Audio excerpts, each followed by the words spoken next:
नमस्कार दोस्तों। तो जय श्री कृष्ण, राधे राधे। दोस्तों, हिंदू धर्म में अन्य को देवता मानते हैं, इसलिए हमें इसका सम्मान करना सिखाया जाता है। अन्य उगाना जितना कठिन होता है उतना ही आसान होता है। उसे बर्बाद करना, श्री कृष्ण कहते हैं कि हर जीव को भोजन चाहिए, उसका एकमात्र स्रोत भोजन है।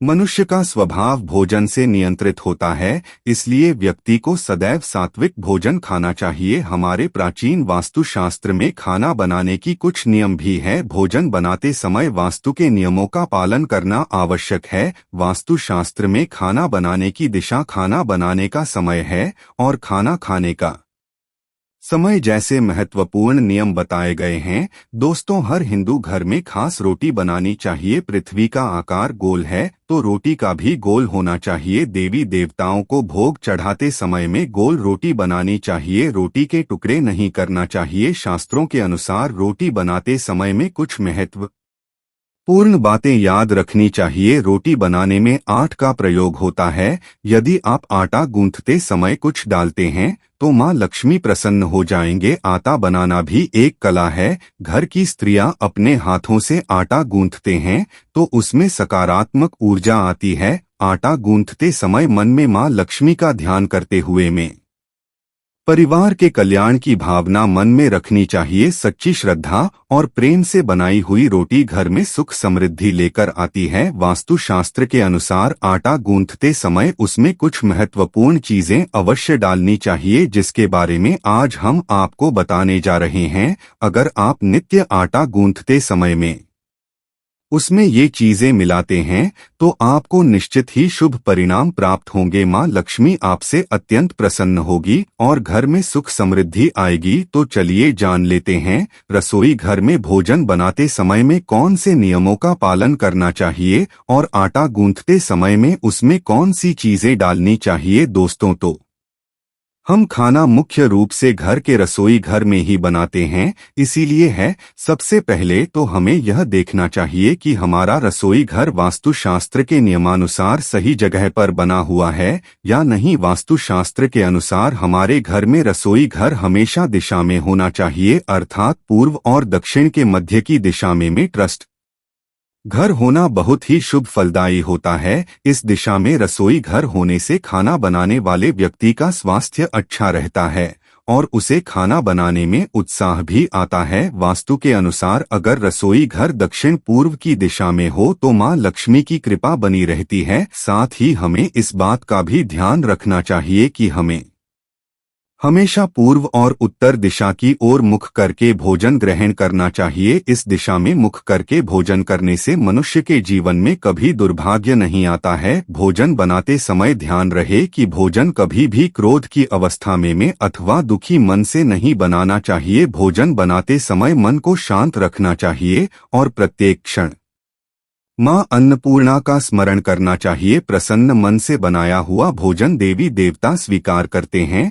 और आशीर्वाद प्रदान करते हैं। क्रोध की अवस्था में भोजन बनाने से भोजन में नकारात्मक ऊर्जा व्याप्त हो जाती है। श्री कृष्ण कहते हैं, भोजन करते समय भी हंसना नहीं चाहिए और क्रोध भी नहीं करना चाहिए। पहले थ्रीने वाले खाते समय भूलना नहीं चाहिए और भोजन का कभी अनादर नहीं करना चाहिए। खाना बनाते समय रसोई घर हमेशा साफ और स्वच्छ रहना चाहिए और भूलकर भी कभी बाहर पहनने वाले चप्पल और जूते रसोई घर में नहीं लाना चाहिए। रसोई घर में लक्ष्मी का निवास होता है। इस स्थान पर गंदगी होना दरिद्रता की निशानी होती है, जिससे स्थान पर लक्ष्मी होती है उस स्थान को हमेशा ही स्वच्छ रखना चाहिए। अगर रसोई घर स्वच्छ हो तो कभी दुख दरिद्रता का सामना नहीं करना पड़ेगा। अस्वच्छ तरीके से बनाए गए भोजन का भोग भगवान कभी स्वीकार नहीं करते हैं। भोजन बनाते समय में यदि वाद विवाद किया जाए या फिर मुंह से शब्द निकाले जाते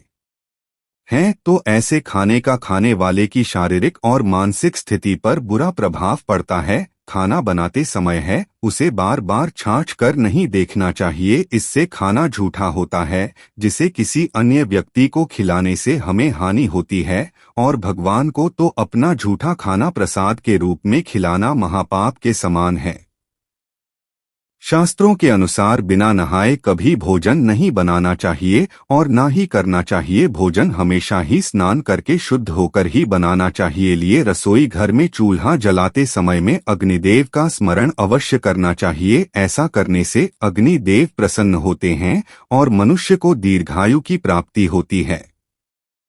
माँ अन्नपूर्णा का स्मरण करते हुए भोजन बनाने से घर में कभी भी अन्न और धान्य की कमी नहीं रहती है। वास्तुशास्त्र के अनुसार भोजन कभी भी टूटे फूटे बर्तन में नहीं करना चाहिए। भोजन हमेशा ही स्वच्छ बर्तनों में करना चाहिए। लिए हाथ पर लेकर रोटी कभी नहीं खानी चाहिए। लिए रोटी को हमेशा बर्तन में रखकर ही खाना चाहिए। हाथ पर रखकर रोटी खाने से दुर्भाग्य आता है। कढ़ाई में अथवा तवे पर कभी भोजन नहीं करना चाहिए, इससे राहु दोष उत्पन्न होता है। आइए अब हम जानते हैं आटा गूंथते समय हमें किन बातों का ध्यान रखना चाहिए और आटा गूंथते समय उसमें क्या डालना चाहिए जिससे माँ लक्ष्मी की कृपा हमें प्राप्त हो। तो दोस्तों, कई महिलाओं की यह आदत होती है कि वह समय बचाने के लिए एक साथ दो समय का आटा गूंथ कर रखती हैं। आइए सबसे पहले तो ध्यान रखें कि कभी भी आवश्यकता से ज्यादा आटा अमल कर ना रखें। गुण कर रखा हुआ आटा घर में नेगेटिविटी लाता है।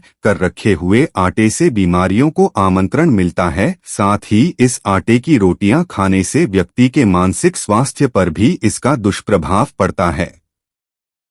गूंथा हुआ आटा बुरी शक्तियां को भी आकर्षित करता है, इसीलिए जरूरत से ज्यादा आटा मलकर रखने से घर पर अशुभ प्रभाव पड़ता है। हिंदू धर्म के अनुसार जब भी घर में किसी की मृत्यु होती है तो मृत आत्मा की भूख को शांत करने के लिए आटे के छोटे छोटे गोले बनाकर उन्हें पानी में बहाया जाता है। इसे पिंड कहते हैं और इन गोलियों पर किसी तरह का निशान नहीं बनाया जाता है। इसीलिए महिलाएं रोटी बनाने के लिए आटा गूंथने के बाद जब आरती का गोला बन आती है तो उस पर अपनी उंगलियों से निशान जरूर बना देती है, जो यह दर्शाता है कि यह 8 मृत व्यक्तियों के लिए नहीं है बल्कि घर के सदस्यों के लिए कहा गया है। आप आटा गूंथते समय उस पर श्री अवश्य लिखें अथवा ओम अवश्य लिखें, इसके आपको बहुत ही शुभ परिणाम प्राप्त होंगे। माँ लक्ष्मी की कृपा आपको प्राप्त होगी। दोस्तों, रसोई घर में 8 की पहली रोटी गौमाता की और आखिरी रोटी कुत्ते के लिए निकाली जानी चाहिए, जिससे घर में कभी दोष निर्माण नहीं होगा। गाय को रोटी खिलाने से माता कामधेनु का आशीर्वाद मिलता है और हर मनोकामना पूर्ण होती है और कुत्ते को आखिरी रोटी खिलाने से सभी ग्रह दोष समाप्त होते हैं। दोस्तों, आटा गूंथते समय हम उसमें नमक तो मिलाते ही है, लेकिन यदि नमक के साथ थोड़ा सा दही और चुटकी भर शक्कर भी मिला दें तो यह बहुत शुभ होता है। सफेद चीजें शुक्र और चंद्रमा से संबंधित है, जैसे शक्कर, नमक, आटा और बागी। इसलिए हमारे शुक्र ग्रह और चंद्र ग्रह को ये चारों वस्तुएं मिलकर मजबूत करती हैं और हमें उन दोनों के सभी लाभ मिलते हैं। इस प्रकार दोस्तों, वास्तुशास्त्र में रसोई घर में बनाए जाने वाले भोजन के बारे में महत्वपूर्ण जानकारी दी गई है। अगर यह जानकारी अच्छी लगी तो वीडियो को लाइक जरूर करें, कमेंट में जय श्री कृष्ण अवश्य लिखें, साथ ही चैनल को सब्सक्राइब जरूर करें। और हाँ, इस वीडियो से कोई भी सवाल है तो आप कमेंट बॉक्स में जरूर लिखें, और आपके पास कोई भी सवाल नहीं तो यह लिखे हैं, क्योंकि यह लिखने से वीडियो बनाने का मोटिवेशन मिलता है। धन्यवाद।